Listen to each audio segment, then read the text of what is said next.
पडला की त्याला ढगफुटी सदृश्य पाऊस म्हणतात. शेतकऱ्यांनी कसं समजायचं हे आपल्या इथं 100 मिलीमीटर पाऊस पडला म्हणून कसं समजायचं? काय झालं आता हे सगळं शेती महाराष्ट्र शासनाची, जिल्ह्याची, देशाची सगळे या पर्जन्यावर या पावसावर आणि प्रत्येक ठिकाणी ते पाऊस मोजायचंच देत नाहीत म्हणलं. तुम्हाला सांगतो ती शोकांकित आहे.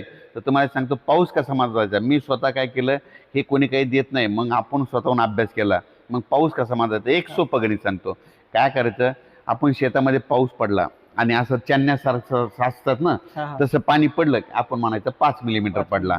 आणि त्या शेतातून थोडं पाणी वगळलं पाऊस पडल्याच्या नंतर की आपण म्हणायचं 15 मिलीमीटर पाऊस पडला. तुमच्या वडा असेल, नाला असेल, त्याला गुडघे इतकं पाणी आलं की समजायचं 25 ते 30 मिलीमीटर पाऊस पडला. तुमच्या वड्याला चांगलं कमराच्या वरी छाती इतकं पाणी आलं की तुमच्या इथं 80 मिलीमीटर पाऊस पडला. आणि तुमच्या गावच्या वड्याहून पुलावून पाणी गेलं की समजायचं 120 मिलीमीटर पडला. आणि तुमच्या भागात ते सगळीकडे रस्ते फुल झाले, रस्ते बंद झाले की समजायचं 160 ते 180 मिलीमीटर पाऊस पडला. सगळ्यात सोपं लक्षात, कोणाला विचारायची गरज नाही. तर सर तुम्ही गेल्या सांगितलं होतं धरणाचे पाणी सोडावं लागेल, त्याप्रमाणे सगळ्या धरणाचे पाणी सोडण्यात आले. सगळी धरणं ओव्हरफुल होऊन गेली. तर आता इथून मौरी धरण क्षेत्रातल्या शेतकऱ्यांना धरणावरल्या जे इंजिनियर आहेत त्यांच्यासाठी तुम्ही काय सांगू इच्छितात?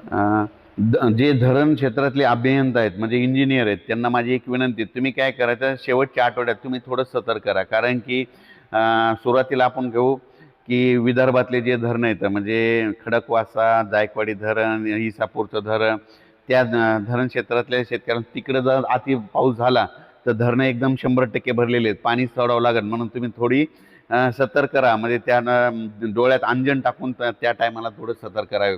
त्याच्यानंतर जायकवाडी धरणातल्या जे अभियंता आहेत त्यांना देखील सांगू इच्छितो की तुम्ही देखील काय करायचं, म्हणजे शेवटच्या आठवड्यात एवढा आठवडा तुम्ही जरा अतिदक्षतेने राहा. कारण की काय होतं, काही ठिकाणी जर कमी वेळात जास्त पाऊस पडला तर तुमच्या धरणाला फ्लो जर आला तर तुम्हाला पाणी जास्त सोडावं लागेल. तर तुम्ही जर तुमचं काही नाही, तुम्ही पाणी सोडलं तर आमच्या शेतकऱ्याचं शेतीमधलं नुकसान होतं. म्हणून तुम्ही तुमचा विचार करून त्याचं नियोजन करा. त्याच्यानंतर लातूरचं जे मांजरा धरण आहे, मांजरा धरणातल्या त्या अभियंताला देखील सांगू इच्छितो तुम्ही देखील थोडी तयारीनं राहा. त्याच्यानंतर उजनी धरण, कारण की पुण्याकडं खूप पाऊस पडणार आहे, अतिवृष्टी होणार आहे.